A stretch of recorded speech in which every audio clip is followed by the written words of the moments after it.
Oromoo wallo jedhamtu beeku maal jettati maal jettam hin beekwan Oromoo dhiira gudeeddu hin beekwan si galtee dubbiin amma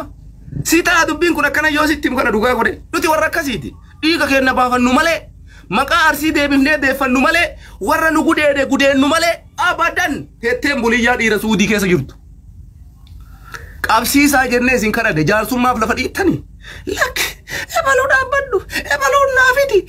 naafidi ebaluu sii fidan maaliif sii fidan maal godhu barbaadda sanuyyuu du'aayii gootaniif yoo seensiftanii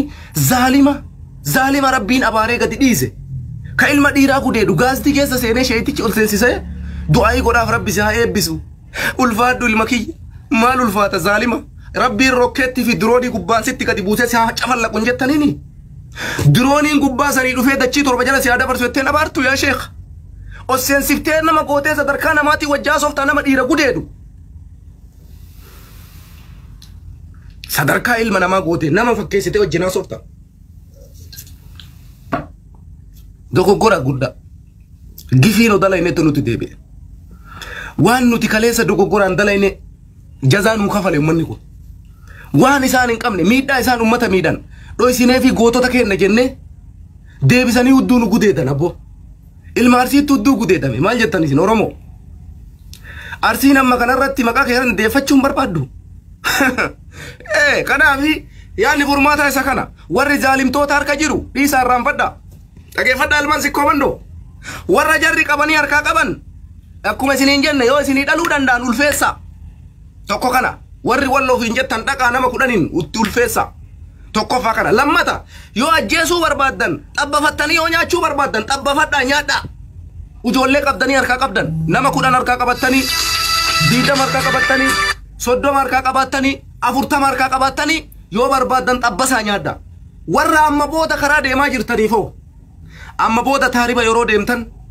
nama takkaaf lamaan hin deemina yeroo nama maqaa wallo jedhamu dhageettan yoo meeshaa harkaa qabaattan meeshaa keessaniin mataa isaa bakka sagalitti addaan facaasa wallo waan jedhamu yoo agartan osoo inni qabee isin hin gudeenne jechuudha bineensa beeki namni kun si gudeedha koo qabda osoo inni isin gudeenne meeshaa yoo qabaatte meeshaa keetiin bittiin godhe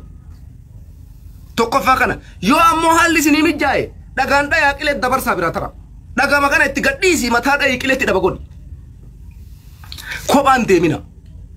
kophaa keessan hin deemina amma booda isiniif hin boonnu isinitti hima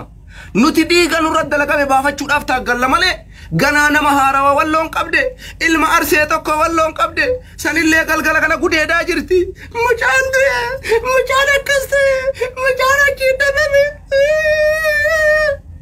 fakkiyuu hin bootta akka beeraa teettee ati isiin goota taatee dhiira taatee walloon akkai gootee walloon akkai gootanii walloon akkai gootee ummata kolkolee ati teettee tiniin afaan bantaa mucaa tokko qabdi ajjeesaa jirti mucaante maal isin qorqondaan maal kana gootan isin nama xilaatummaa isaa beemu hudduu duubaan si dhaabate hudduu duubaan muka dhaabadhu